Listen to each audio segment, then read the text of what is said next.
Hello. आप देख रहे हैं आर के राइडर और मैं हूँ ए आर खान।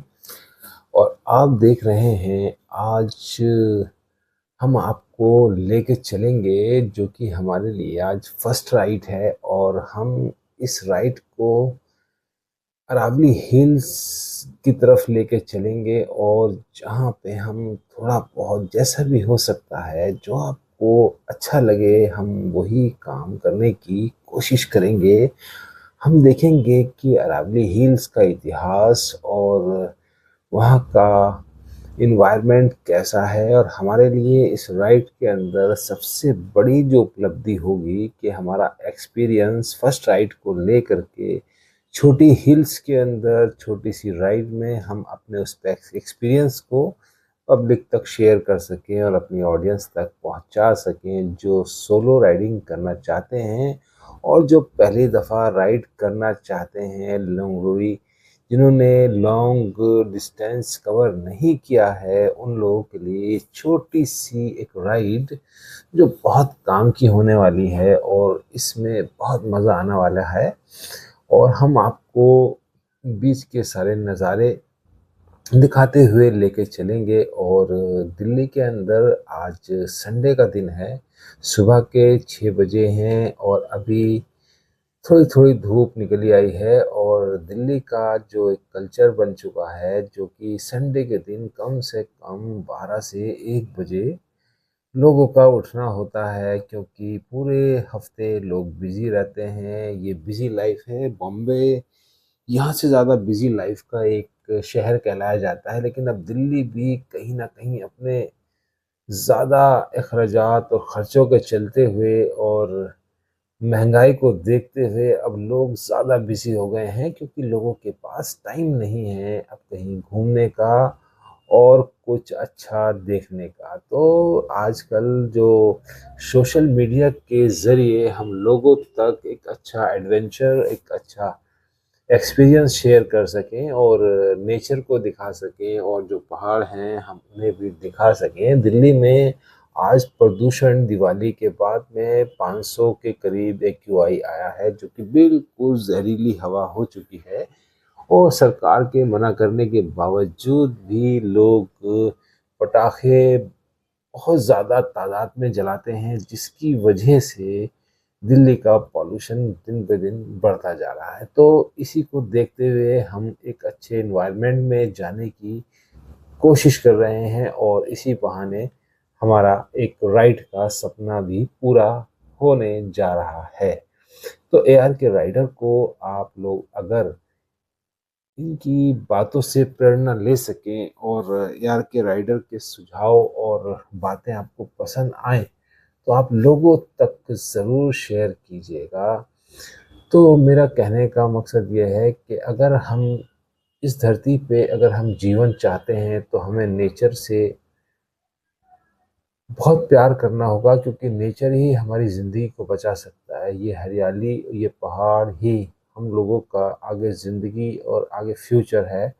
और जिस तरीके से इन पहाड़ों को कंस्ट्रक्शन के नाम पे बर्बाद किया जा रहा है और जिस तरीके से इनमें लगातार बिल्डिंगें बनाई जा रही हैं और उसको देखते हुए हमें ये ख्याल रखना होगा कि हमारे पास जो एनवायरनमेंट बचाने के लिए या कुछ हमें आगे कुछ छोड़ जाने के लिए अपनी आने वाली पीढ़ियों के लिए तो सिर्फ एक ये नेचर है जिसको हम छोड़ के जा सकते हैं। अगर हम इसे बर्बाद कर देंगे तो आने वाली पीढ़ियाँ अनाज को भी तरसेंगी और एक अच्छे एनवायरनमेंट को तरसेंगी। ये पहाड़ अरावली के अपने आप में ये दर्शाते हैं कि इन्होंने दुनिया को वो क्या नेचर के साथ साथ वो क्या कुछ दिया है।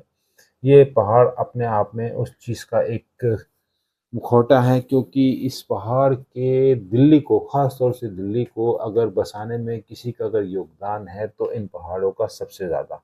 इनका अगर हम पास्ट में चले जाएं तो इनका इतिहास बताता है कि 2.5 अरब साल पहले ये मौजूद थे और ये हिमालय से भी ज़्यादा बड़े थे। इनकी पहाड़ियों की ऊंचाइयों की वजह से ही आज दिल्ली का जनजीवन हो पाया और दिल्ली बस पाई, वरना दिल्ली के अंदर कभी भी आप इन पहाड़ों के बिना नहीं रह सकते थे, क्योंकि यहाँ से रेगिस्तान से आने वाली जो हवाएं थीं, उसके साथ में रेत भी इन इलाकों के अंदर आती, जिससे कि ये रेगिस्तान के इलाका बन जाता और लोगों का रहना, जनजीवन यहाँ से प्रभावित हो जाता। तो इन पहाड़ों का बहुत बड़ा योगदान है।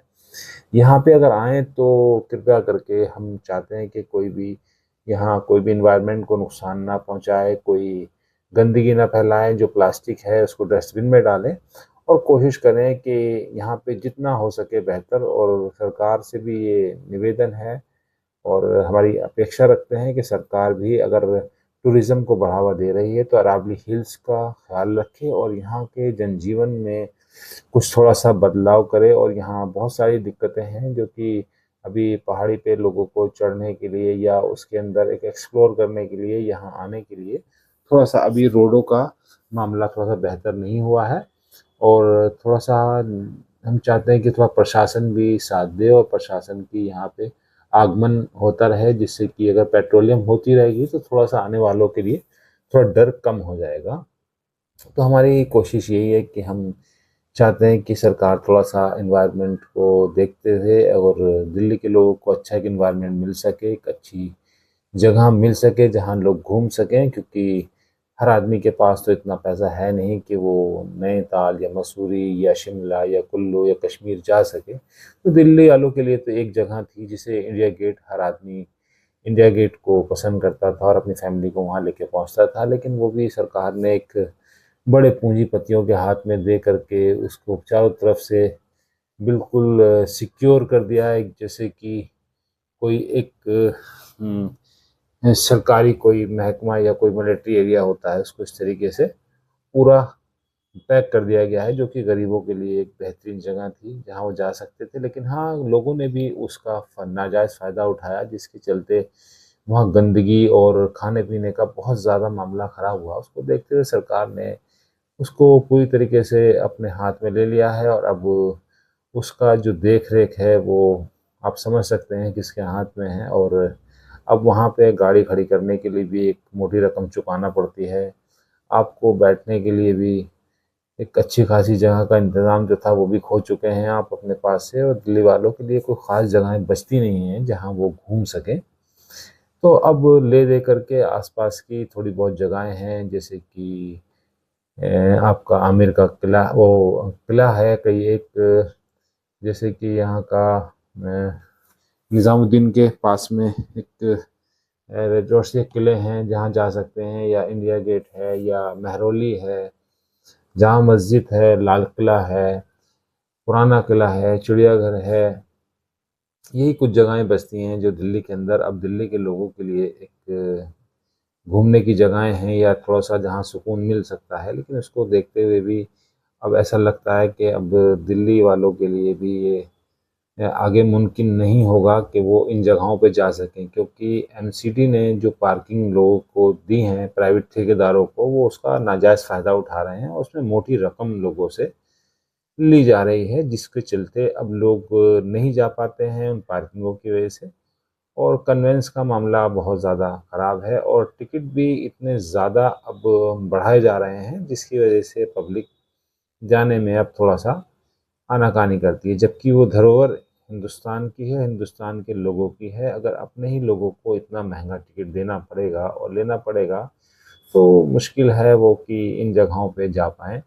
तो हिंदुस्तान के अपने लोगों के लिए इतनी महँगी टिकट का होना एक अच्छी बात नहीं है। हिंदुस्तान के लोगों के लिए अपना हमारा मुल्क है और हमारे को अपने मुल्क में ही अपनी धरोहर को देखने के लिए हमें इतना मोटा टिकट देना पड़े। रख-रखाव के लिए सरकार टैक्स भी लेती है लोगों से, टैक्स पेयर लोग होते हैं और टैक्स का पैसा भी अच्छा खासा जाता है। अब पेट्रोल से कोई कम इनकम नहीं है, बहुत मोटी अर्निंग है। उसमें अब इन्होंने जो अभी एक नए-नए इसमें प्रोसीजर लेकर के आ रहे हैं, उससे सरकार को अच्छी खासी इनकम है। उसके बावजूद भी देखते हुए सरकार जो है जितनी भी छोटी-छोटी जगहें हैं जहाँ से एससी, एसटी और ओबीसी और माइनॉरिटी के लोग अगर जा सकते थे, तो अब गरीबों का जाना भी वहाँ नामुमकिन सा लगता है। तो करावली हिल बेहतर एक विकल्प था लोगों के लिए जो पहाड़ों में नहीं जा सकते, ज़्यादा पैसा नहीं खर्च कर सकते हैं, तो वो यहाँ आ सकते हैं।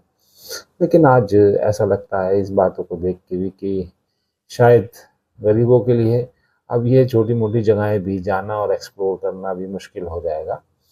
अब मिडिल क्लास तो बड़ा मुश्किल है जो वहाँ तक पहुँच। तो हम इतनी जो हमने बातें की, ये किसी के लिए तंज़िया बातें हो सकती हैं। कोई कहेगा कि एक रिपोर्टर की तरह आप इस जर्नी को एक्सप्लोर कर रहे हैं, लेकिन हमारा उद्देश्य सिर्फ़ यही है कि अगर किसी जर्नी के साथ में अगर लोग अवेयर हो जाते हैं और जनता तक अगर कोई जागरूकता की बात पहुंचती है संविधान को लेकर के, तो मैं समझता हूँ बेहतर है और अच्छा है, जिससे कि अवेयरनेस पहुंचे और आने वाली युवा पीढ़ी उसके लिए अवेयर हो। और ये हमारा मौलिक अधिकार है, इसका ध्यान ना होने दें और कोशिश करें कि सवाल पूछते रहें, क्योंकि जो सवाल नहीं पूछता है फिर वो उसकी गिनती जिंदा लोगों में नहीं होती है, वो मुर्दों में शुमार होता है। जो सवाल करता रहेगा तो वो गिनती उसकी जिंदा लोगों में होगी। तो सवाल करते रहना है और सरकार से, क्योंकि सरकार तो आती जाती रहती हैं और देश सर्वोपरि है और देश ही हमारे लिए सब कुछ है। देश ही हमारे लिए सब कुछ है। समझिए कि देश के लिए अगर हमको सरकार से सवाल किया, हमें किसी से भी सवाल करना पड़े तो हम पीछे नहीं हो सकते। तो हम कोशिश करेंगे कि हम सवाल पूछते रहें, क्योंकि हमारे देश की धरोहर है। अगर उसके साथ में कोई छेड़छाड़ होती है या उसको आगे रख करके कोई ज़्यादा अगर देश के लोगों से ही कमाई करता है, तो ये हमारा हक है कि हम उसके लिए इस बात को शिकायत कर सकें, अपील कर सकें सरकार के आगे। क्योंकि सरकार की जिम्मेदारी बनती है कि देश के लोगों को उस चीज़ की, उस संपत्ति की आमदनी और उसके खर्चों का पता होना चाहिए। और जिस तरीके से अब आए दिन आप देख रहे हैं हर चीज़ की महंगाई बढ़ रही है, तो महंगाई के साथ साथ देखिए, ये देख रहे हैं आप मेरे पीछे एक शराब का ठेका गया है अभी। तो इन पहाड़ों में भी इन्होंने, सरकार ने, जो जहाँ से टैक्स ज़्यादा मोटी अर्निंग हो सकती है उस जगहों को पहाड़ों तक में ले जा करके और बनाया है उसको, और जहाँ से मोटी एक इन्वेस्टमेंट होती है और मोटा ही वहाँ से अर्निंग होती है।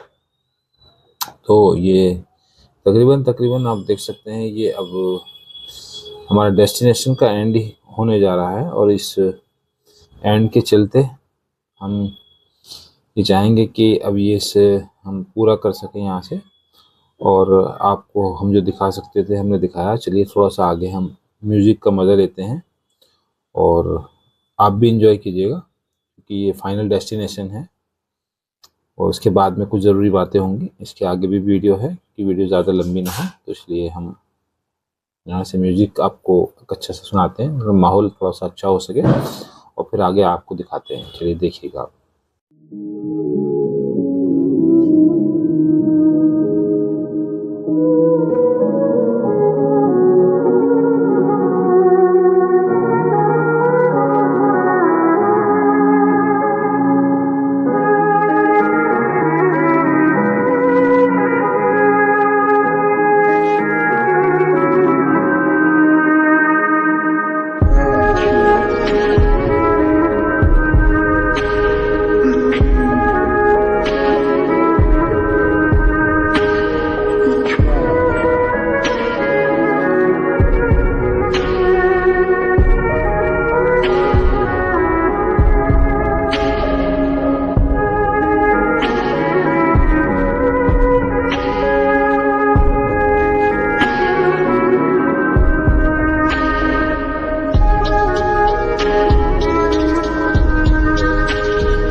आप देख रहे हैं AR के राइडर और मैं हूं AR के खान।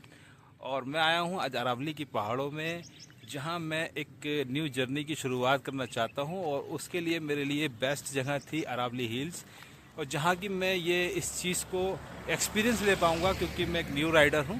और मेरा कोशिश है कि मैं यहाँ पे आकर के उन चीज़ों को थोड़ा सा एक्सप्लोर कर सकूं, वीडियो कैसे बनानी है, इन पहाड़ों के अंदर गाड़ी कैसे चलानी है, क्योंकि मेरे को गाड़ी चलाने का कोई ख़ास एक्सपीरियंस नहीं है। यहाँ राइडर आते हैं, बहुत सारे नए नए जो राइडर आते हैं, जो नए ब्लॉगर हैं वो आते हैं यहाँ पे, और आने के बाद में वो कोशिश करते हैं कि आगे वो पहाड़ों के अंदर जा सकें, क्योंकि हमें लंबे रूट के लिए एक छोटा एक्सपीरियंस करना बहुत ज़रूरी है।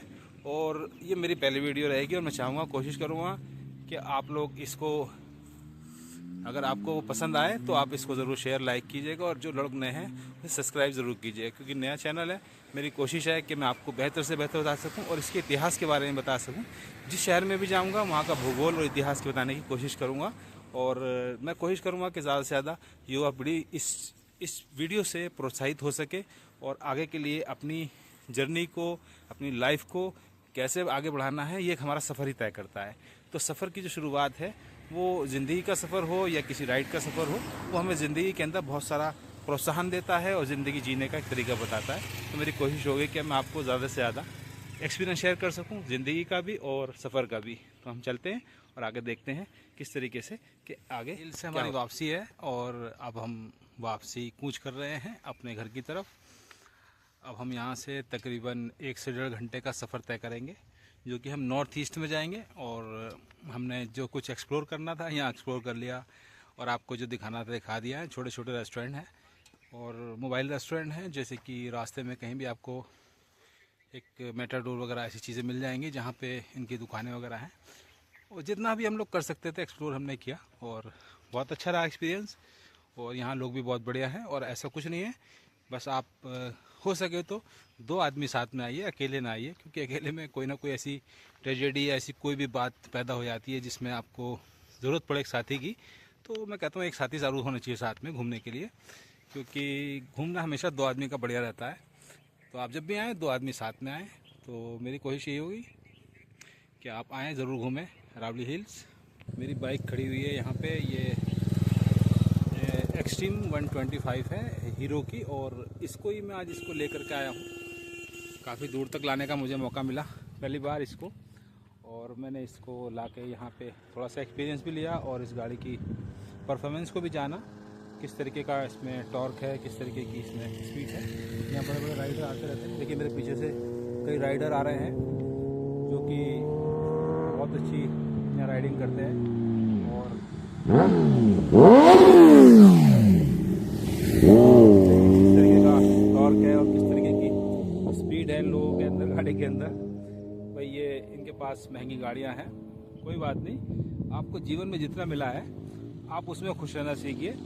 जीवन में जो कुछ भी दे रहा है ऊपर वाला, आप उसी में ही खुश रहिए, और सोचिए कि जो कुछ मुझे मिला हो सकता है कि औरों को ना मिला हो।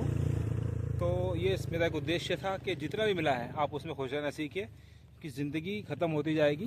ज़्यादा जोड़ने के चक्कर में और कमाने के चक्कर में एक दिन सेहत और शक्ल दोनों साथ नहीं देगी, फिर आप क्या करेंगे।